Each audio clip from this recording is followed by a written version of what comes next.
Welcome students. बेटा आज की क्लास में हम पढ़ने जा रहे हैं न्यूट्रिशन इन ह्यूमन बींग्स। ठीक है, तो nutrition in human beings take place through human digestive system. ठीक है, न्यूट्रिशन ह्यूमन बींग्स में कैसे होता है? ह्यूमन डाइजेस्टिव सिस्टम के थ्रू होता है। ठीक है, तो पहले एक रफ आइडिया ले लेते हैं, फिर उसके बाद आगे इसको डिटेल में करेंगे। देखो, जैसे ही तुम खाना खाओगे, यानी कि हमारे पास जो हमने न्यूट्रिशन लिया, फूड लिया, वो हमारे पास इस पाइप के थ्रू, ठीक है, मुंह में इसको चबाया गया, ग्राइंड किया गया, और इस पाइप के थ्रू, जिसे हम क्या नाम देते हैं? इसोफेगस। क्या नाम देते हैं? इसोफेगस। इसको फूड पाइप भी बोला जाता है। इसके थ्रू कहाँ पे खाना आता है? स्टमक में। ठीक है, तो स्टमक में आने के बाद फिर ये खाना हमारे पास जितना भी डाइजेस्ट हुआ है वो सारा का सारा कहाँ पे जाता है बेटा? स्मॉल इंटेस्टाइन में, और स्मॉल इंटेस्टाइन से फिर कहाँ जाता है? लार्ज इंटेस्टाइन में, and then waste material is get out. Okay, so ये जो मैंने अभी प्रोसीजर बताया ना बेटा, इस प्रोसीजर को ही हमें डिटेल में हर एक स्टेप को करना है।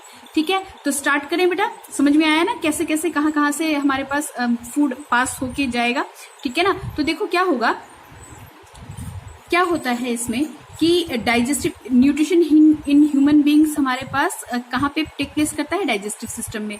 डाइजेस्टिव सिस्टम में दो हमारे पास it consist of two things, that elementary canals and digestive glands. Okay, तो एलिमेंट्री कैनल तो वो जो मैंने अभी आपको समझाया, ठीक है ना।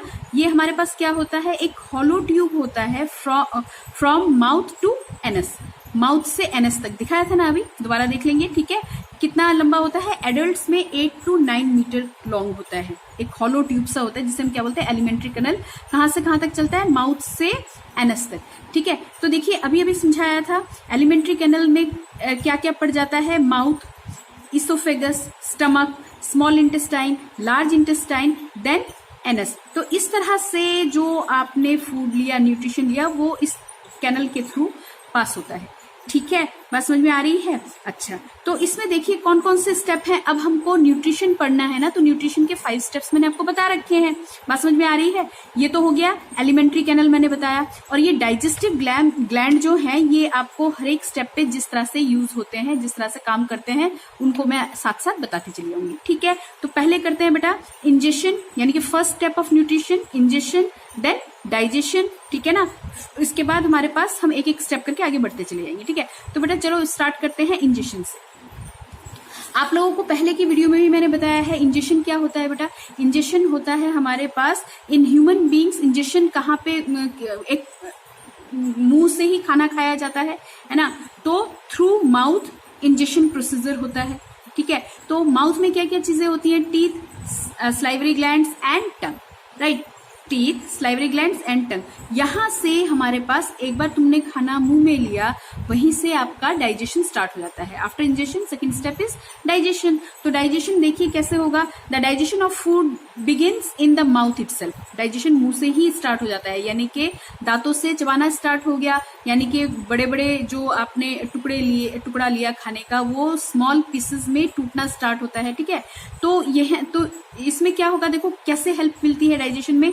पहले टीथ, ठीक है, टीथ क्या करेगा? फिजिकल डाइजेशन में फिजिकल डाइजेशन करेगा। फिजिकल डाइजेशन का मतलब साइज क्या करेगा? छोटा करेगा। जो भी आपने खाना खाया उसको चबाना स्टार्ट करेगा, साइज उस खाने का क्या करेगा? उनको काटेगा, छोटे छोटे पीस करेगा, चबाएगा, ग्राइंडिंग।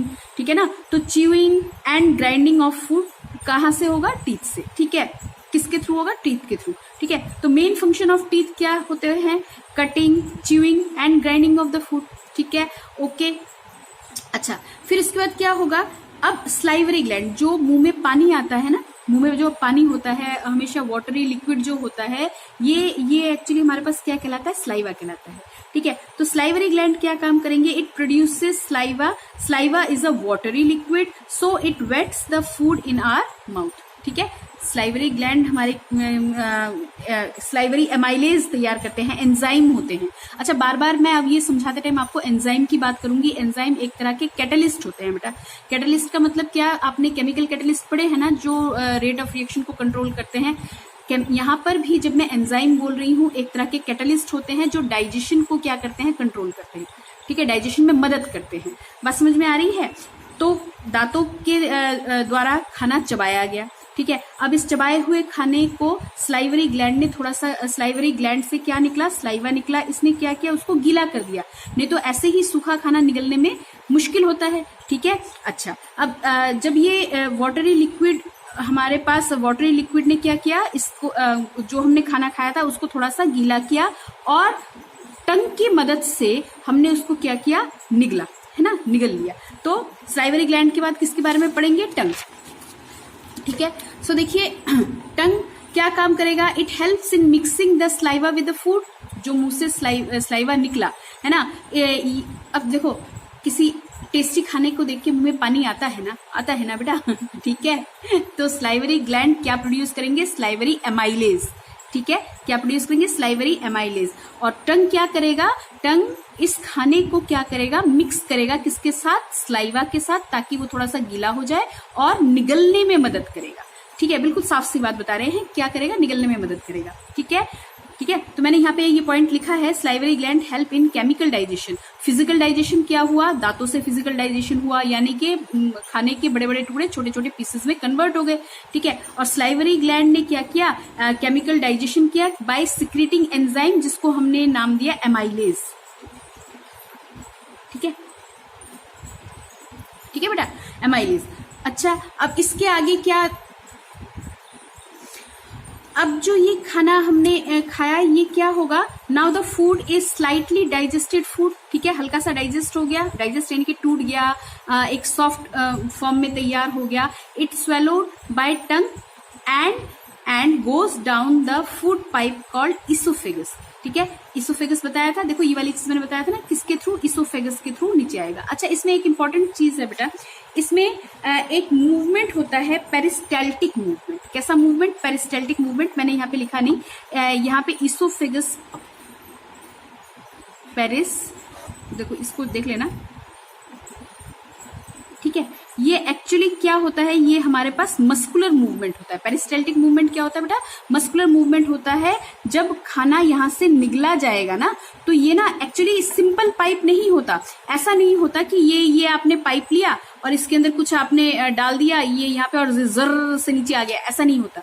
ये जो मूवमेंट होता है ना, ये कुछ इस तरह से होता है, एक बार कॉन्ट्रैक्ट एक्सपेंड, कॉन्ट्रैक्ट एक्सपेंड, यानी कि खाना एक बार आपने इस नली में आया, इसोफेगस, इसको क्या नाम दिया, फूड पाइप, एक नली है हमारे पास। तो खाना जब आएगा, यहाँ पे खाना आएगा तो उसको ऐसे अकड़ लेगा, बड़ा टाइट सा पाइप होता है, ठीक है, ऐसे खाना अटक लेगा और यहाँ पे क्या होगा, ये नीचे की ओर जाएगा, नीचे जाने के बाद फिर ऊपर वाला पाइप क्या हो जाएगा, टाइट हो जाएगा। तो इस तरह से ये मस्कुलर कॉन्ट्रैक्शन, ऐसे ऐसे एक बार बंद एक बार ऐसे, ठीक है, इस तरह से खाना नीचे की ओर उतरता है, कहाँ पे, स्टमक में। बात समझ में आ गई, बात समझ में आ गई, ठीक है। अब देखो, अब इसोफेगस के थ्रू यानी कि फूड पाइप के थ्रू खाना कहाँ पे आके पहुंचा, स्टमक में। स्टमक कैसा होता है, जे शेप का होता है, कहाँ होता है, लेफ्ट साइड पे होता है, ठीक है। आपके लेफ्ट साइड पे क्या होगा, स्टमक, ठीक है, किस शेप का, जे शेप का, ठीक है। स्टमक में क्या होता है बेटा, स्टमक में, अब यहां से थोड़ा सा ध्यान दो, स्टमक में क्या होता है, in stomach gastric glands, gastric glands क्या होती हैं बेटा, गैस्ट्रिक ग्लैंड्स या गैस्ट्रिक जूस, दोनों नाम है इसके, किसी भी नाम से समझ लो, ठीक है। गैस्ट्रिक ग्लैंड्स क्या करेगा, 3 तरह के सब्सटेंस गैस्ट्रिक ग्लैंड्स में होते हैं। HCl, यस मैं एसिड की ही बात कर रही हूँ, इसका pH काफी हाई होता है बेटा, HCl एसिड, ठीक है, पेप्सिन एंड म्यूकस।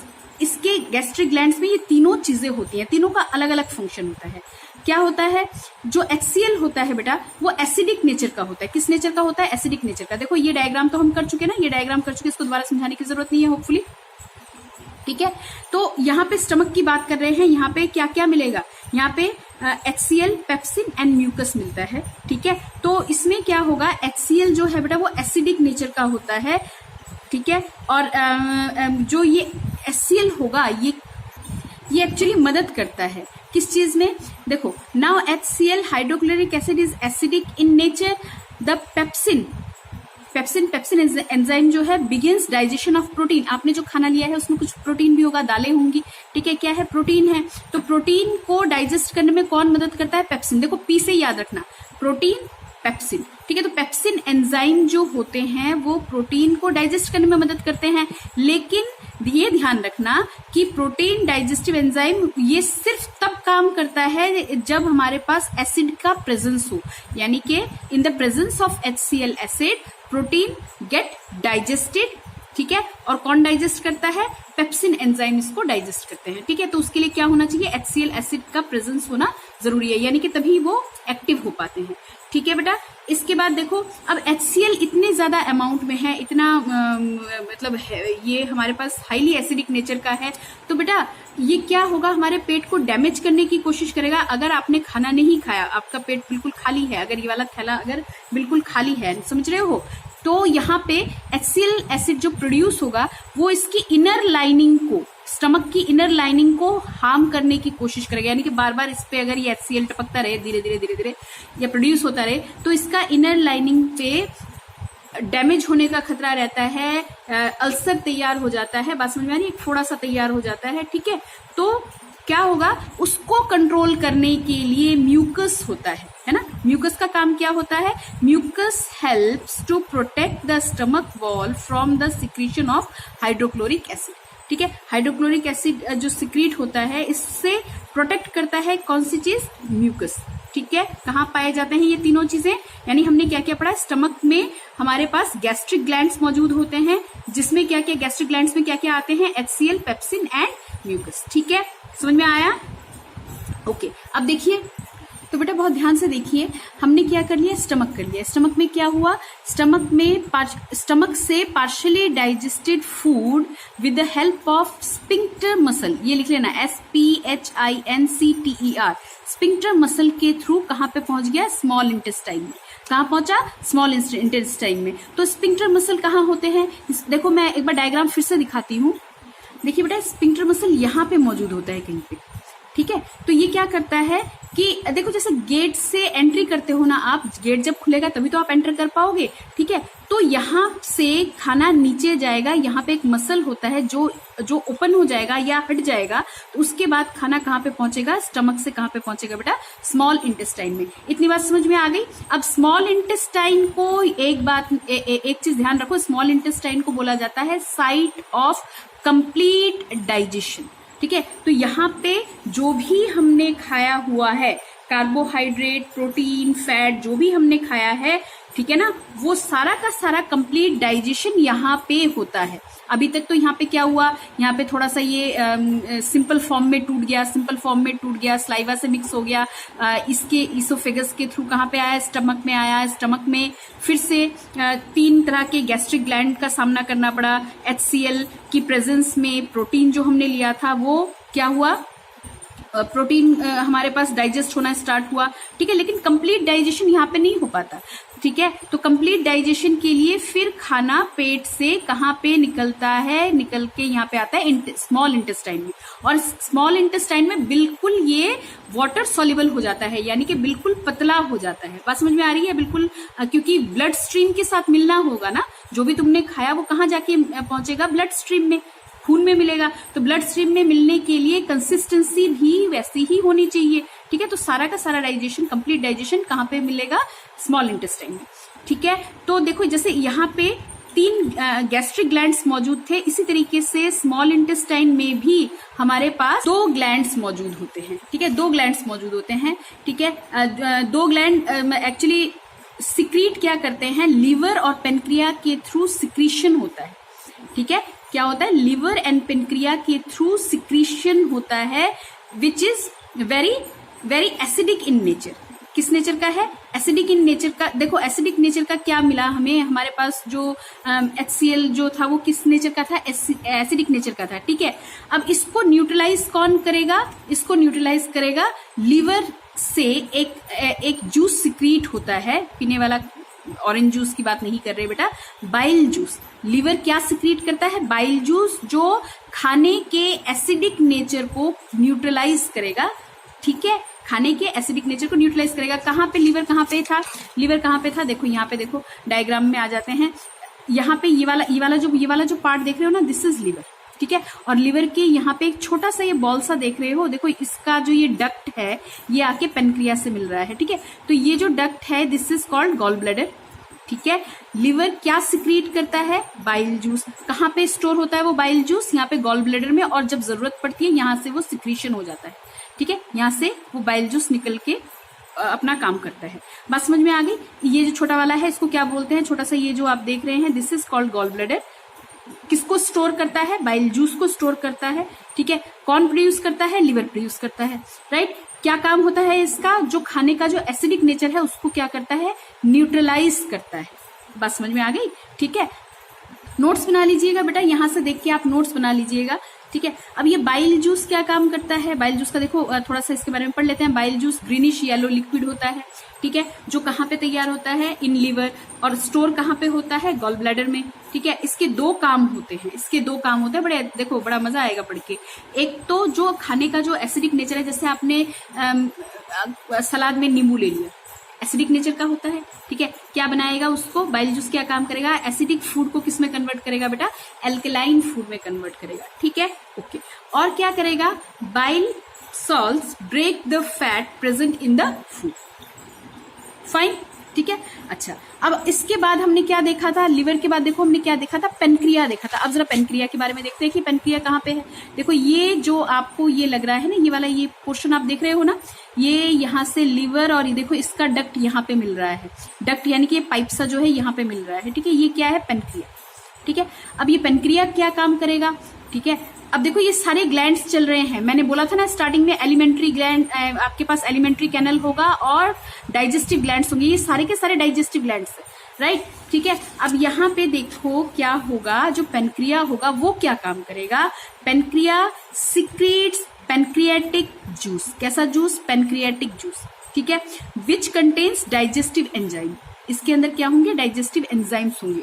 ठीक है, और ये डाइजेस्टिव एंजाइम्स कौन से होंगे? 3 तरह के होंगे। ठीक है, पेनक्रिया क्या प्रोड्यूस करेगा, क्या सिक्रीट करेगा? पेनक्रियाटिक जूस सिक्रीट करेगा।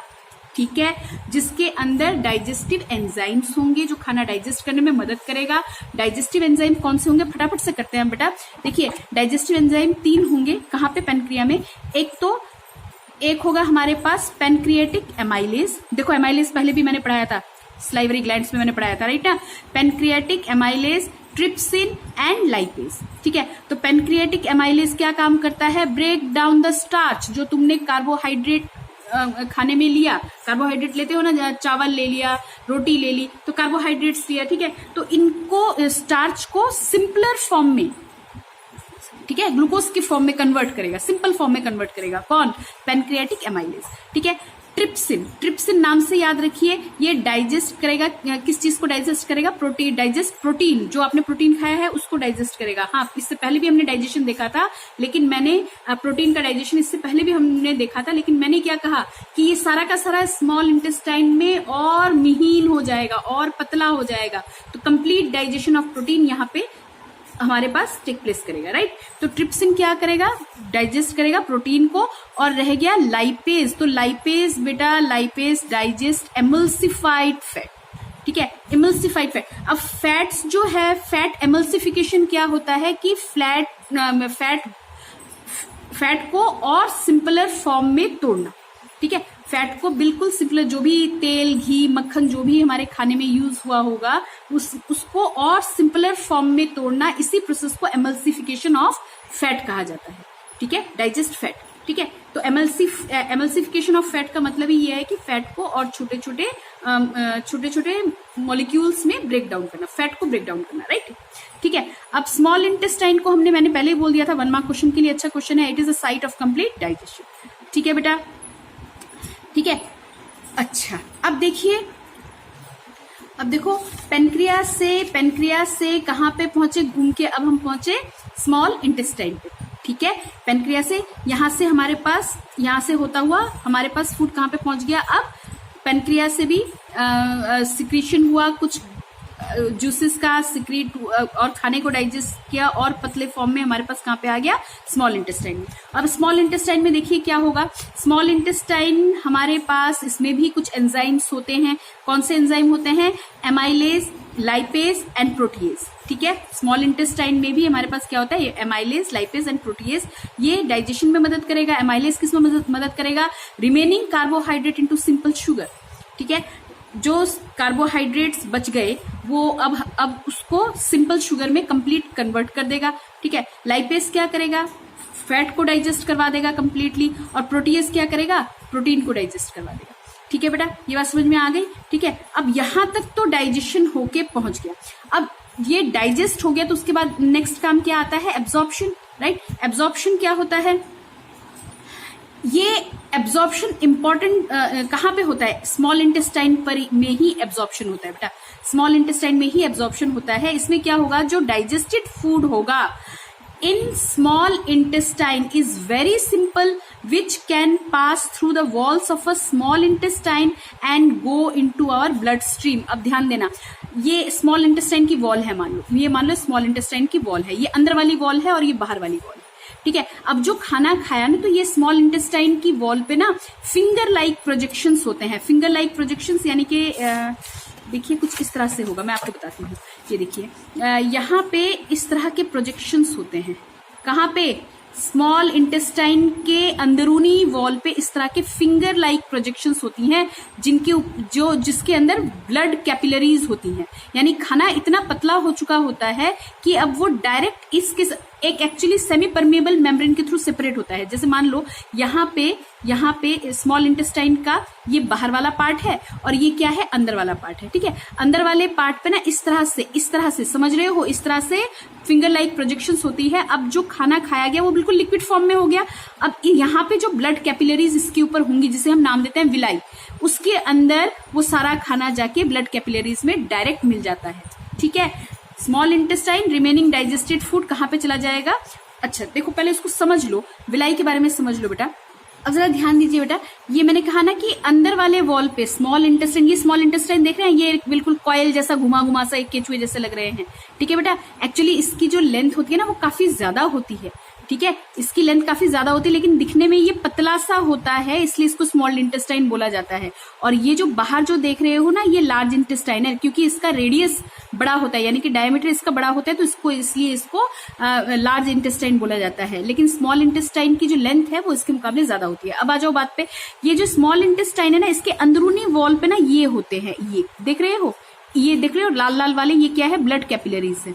ठीक है, अब जो तुमने खाना खाया वो इतना डाइजेस्ट हो गया, इतना पतला हो गया कि वो इन कैपिलरीज में आसानी से मिल जाएंगे।